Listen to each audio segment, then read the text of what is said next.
The Inca civil war between Atahualpa and Huáscar was one of the most dramatic events in the history of pre-Columbian South America. This conflict, which broke out at the beginning of the 16th century, was not just a struggle for power between two brothers. It was an internal crisis that deeply weakened the greatest empire in the Americas, just as the Spanish were arriving on its shores. The Inca Empire, called Tawantinsuyu, was at its territorial peak under the ruler Huayna Capac. In just a few decades, the Inca had built a gigantic state that stretched from the present-day regions of southern Colombia to central Chile and northwestern Argentina. This empire was governed by a sophisticated administrative system with a road network tens of thousands of kilometers long, administrative cities, agricultural terraces, and a complex social organization. However, around 1525, the empire was struck by a devastating crisis. Emperor Huayna Capac died suddenly, probably from smallpox or other diseases indirectly brought by Europeans that were already spreading across the continent even before the Spanish directly reached the Andes. Shortly afterward, his designated heir, Ninancuiqui, also died. This double death opened a serious succession crisis. According to many colonial sources, the nobility of Cusco recognized Huáscar as the new Sapa Inca, that is, emperor. Huáscar was the legitimate son of the emperor and represented the traditional line of power linked to the capital. However, in the northern part of the empire, in the region of Quito, Atahualpa enjoyed enormous support among the armies that had fought in the conquest campaigns led by Huayna Capac. Atahualpa had probably been educated and raised among the military elites of the north, and he had some of the empire's most experienced generals on his side. Among them were commanders such as Calcuchimac, Quisquis, and Rumiñahui, military figures who would play a decisive role in the conflict. At first, the tension between the two brothers did not immediately lead to open war. The Inca Empire had complex succession traditions, and power was often negotiated among different noble families. However, the situation quickly deteriorated. Huáscar tried to strengthen his authority and demanded that Atahualpa recognize his supremacy. Atahualpa refused. Around 1529 or 1530, the Civil War broke out. The empire split into two blocks. Cusco and much of the traditional aristocracy supported Huáscar, while the northern regions and many of the imperial armies supported Atahualpa. The early stages of the war favored Huáscar.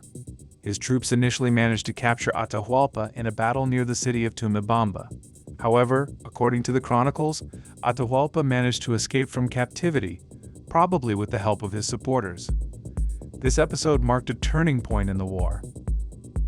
Once free, Atahualpa reorganized his forces and entrusted the leadership of the military campaigns to his most trusted generals. The armies of the north began a long advance southward along the Inca road network. The main battles of the Civil War took place in different regions of the Andes. Among the most important clashes remembered by historical sources are the battles of Chilupampa, Mulihambato, and Chimborazo. In these campaigns, Atahualpa's armies demonstrated great strategic skill, gradually succeeding in defeating Huáscar's forces. Archaeologists and modern historians have tried to reconstruct these events through different sources.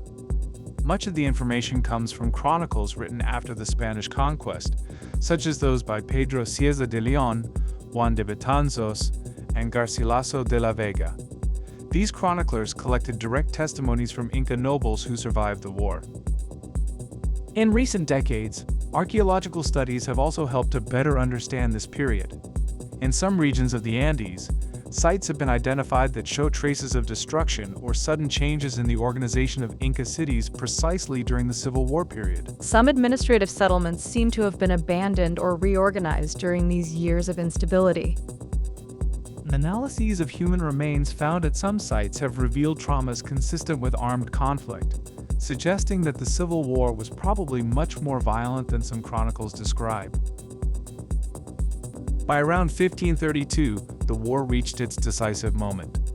Atahualpa's troops advanced toward Cusco and inflicted a series of devastating defeats on Huáscar's forces. In the end, Huáscar was captured near the city of Cusco and taken prisoner. At that point, Atahualpa seemed to have definitively won the war.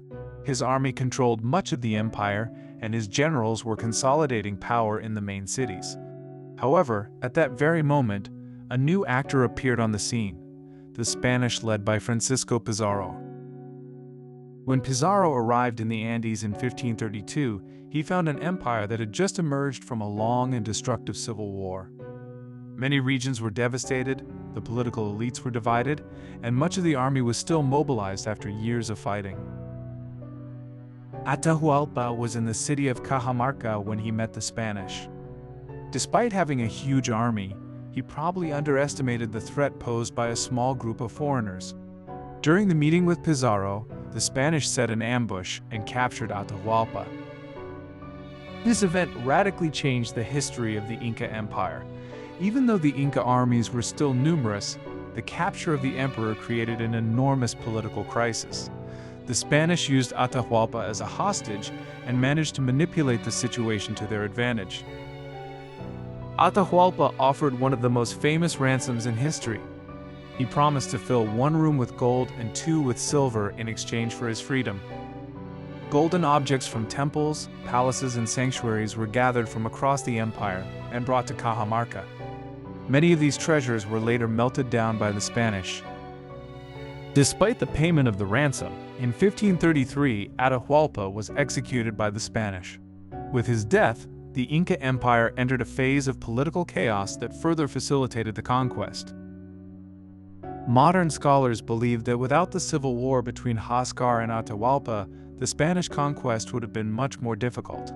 The Inca Empire had millions of inhabitants, enormous armies, and an extremely efficient administrative system. However, the internal war had destroyed political and military unity at the most critical moment. Even today, archaeologists continue to study this period through excavations, analyses of human remains, studies of imperial infrastructure, and new interpretations of colonial chronicles. The Inca Civil War is considered one of the most dramatic examples in history of how an internal conflict can weaken a great empire and open the way to external conquest. The struggle between Atahualpa and Huáscar was not simply a rivalry between two brothers. It was the wound that split the empire from within, and within just a few years, changed the destiny of the Andes forever.